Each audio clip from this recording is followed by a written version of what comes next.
So I think ये सारी चीज़ें आपको पिछले वाले लेक्चर में समझ में आ गई होंगी।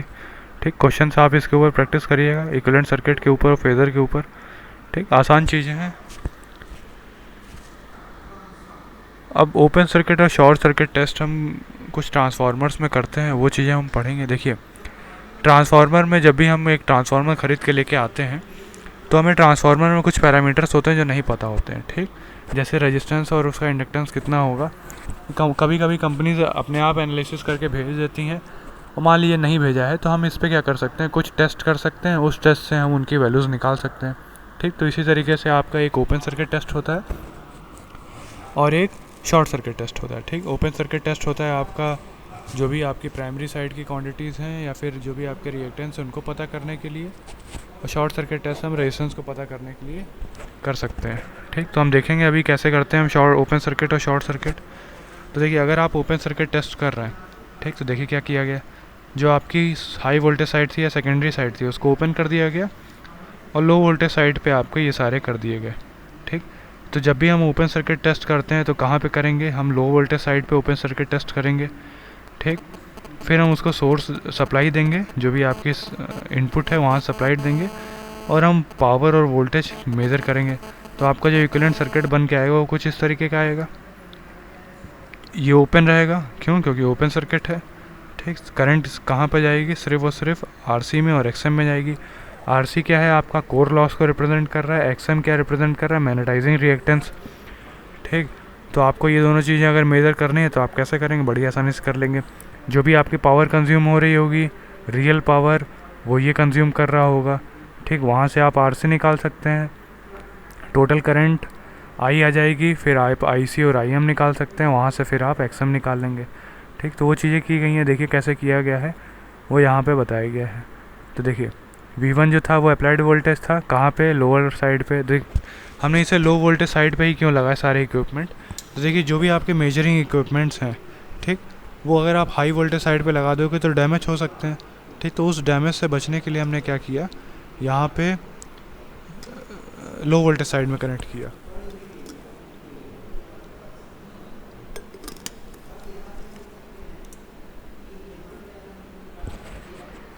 ठीक, तो वो सारी चीज़ें आपने लो वोल्टेज साइड में कनेक्ट करें ताकि आपके एपरेटस जो हैं वो बचे रहें।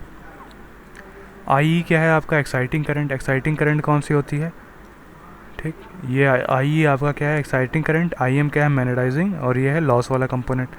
तो आई जो है वो सम होगा आई सी प्लस आई एम का। पी सी क्या है, जो रियल पावर कंज्यूम हो रही है, जो आपने वाट मीटर से मेजर की, यहाँ से आपने वाट मीटर से मेजर करी, तो आपकी ये निकल के आया, वो कितना हो जाएगा आपका V1 आई कॉस थीटा। वहाँ से आप पावर फैक्टर निकाल सकते हैं, जो कि क्या आएगा, नो लोड पावर फैक्टर है, क्योंकि ओपन सर्किट है। ठीक, फेजर डायग्राम चाहो तो ड्रॉ करके आप देख लेना। आई सी क्या आएगा, I cos theta, I am आ जाएगा आई साइन थीटा नॉट। ठीक, फिर आप आई सी निकाल सकते हैं, वहाँ से आप आर सी भी निकाल सकते हैं। एक बार आपका आर सी आ गया, फिर आप एक्स एम भी निकाल सकते हैं। आर सी आप कैसे निकालेंगे, आई स्क्वायर पी सी। ठीक, पी क्या है आपका, कॉपर लॉस या फिर कोर लॉस, जो भी आया, रियल पावर। मैग्नेटाइजिंग रिएक्टेंस निकालने का V1 बाई एम। ठीक, V1 क्यों आया, क्योंकि इसके अक्रॉस जो वोल्टेज होगा वही इसके अक्रॉस भी होगा, वही इसके अक्रॉस भी होगा। ठीक, उसके बाद हम आपको क्या क्या पता चल गया, आपको आरसी पता चल गया, आपको एक्सएम पता चल गया। ठीक, अब आपको शॉर्ट सर्किट टेस्ट करना पड़ेगा ताकि आप बाकी के बचे हुए पैरामीटर्स को भी निकाल सकें। तो शॉर्ट सर्किट में क्या होगा, आप शॉर्ट सर्किट करेंगे एक साइड को और दूसरी साइड पे आप सारे इक्विपमेंट्स लगा लेंगे।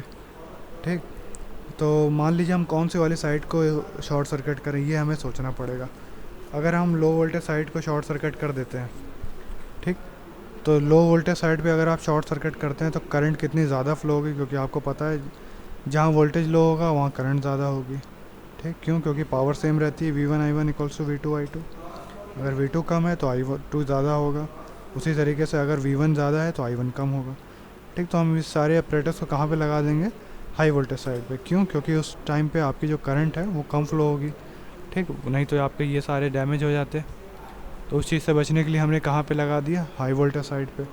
फिर हाई वोल्टेज साइड पे आप लगा करके सारी चीज़ें मेजर करेंगे। क्या क्या मेजर करेंगे आप, एक तो वोल्टेज मेजर करेंगे, एक आप वाट मीटर से इसकी पावर मेजर करेंगे।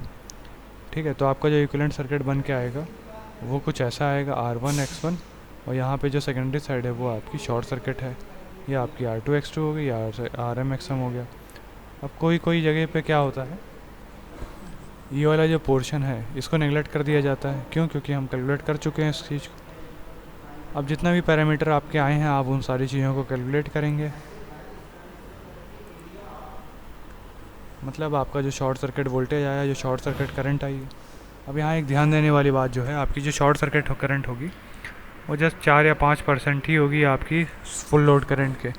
ठीक, तो आप यहाँ से V/I निकालेंगे तो आपको Z मिल जाएगा। Z क्या है? सम ऑफ X प्लस R होगा। ठीक, रियल पावर भी आप निकाल सकते हैं क्योंकि P आपको पता है, I भी पता है, R पता चल जाएगा। R पता चल गया तो आपको X पता चल जाएगा। अब R1 R2 कैसे निकालेंगे? जस्ट आधा कर दीजिए। X1 X2 कैसे निकालेंगे? उसका भी जस्ट आधा कर दिए तो आपको R1 R2 पता चल गया, X1 X2 पता चल गया, और RC और XM भी पता चल गया। तो ये सारे पैरामीटर्स आपको पता चल गए, तो आपका ये जो इक्विवेलेंट सर्किट है ये कंप्लीट हो गया। ठीक, तो शॉर्ट सर्किट टेस्ट और ओपन सर्किट टेस्ट हम क्यों करते हैं? ताकि हम ये वाला पैरामीटर, ये वाला, ये वाला, ये वाला और ये सारे पैरामीटर्स को हम पता कर सकें। ठीक, तो आप क्वेश्चन देख लीजिए, एक बहुत अच्छा क्वेश्चन है ये, PS भीमरा का ही है। ठीक, क्वेश्चन क्या कह रहा है आपका? 20 kVA 2500 250 वोल्ट, मतलब V1 आपका 2500 है, V2 आपका 250 है। ये कौन सा ट्रांसफार्मर है? स्टेप डाउन है।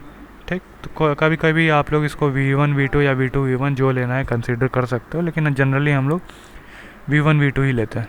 ठीक, 50 hertz single phase transformer gave the following test. तो ये आपके टेस्ट कराए गए जिसके पैरामीटर्स क्या क्या निकले। वोल्टेज आपने लो वोल्टेज साइड पे जब आपने ओपन सर्किट किया तो यहाँ पे देखिए लो वोल्टेज साइड के जो पैरामीटर्स आए वो क्या है? 250 वोल्ट, करंट 1.4 एम्पियर, और पावर जो थी रियल पावर वो 105 वॉट्स आ गई। ठीक, जो आपका शॉर्ट सर्किट था उसके पैरामीटर्स क्या आ गए? ये वाले आ गए। ठीक, कंप्यूट द पैरामीटर्स। तो कभी कभी कंफ्यूज करने के लिए सारा आपको दे देगा, ऑन लो वोल्टेज साइड है, ऑन हाई वोल्टेज साइड है, तो कंफ्यूज मत होइएगा, निकालने का तरीका हमारा वही रहेगा। Compute the parameter of the approximate equivalent circuit refer to the high voltage and low voltage side, also draw the equivalent circuit. Okay, तो पावर फैक्टर आप पहले कैलकुलेट करेंगे। क्या पता है आपको? रियल पावर पता है, वोल्टेज पता है, करंट पता है, कितना आ गया? थीटा नॉट आ गया। तो अब आप IC और IM पता कर सकते हैं। ठीक, तो IC आपका कितना आ गया? IE cos थीटा नॉट, वो आ गया आपका 0.42।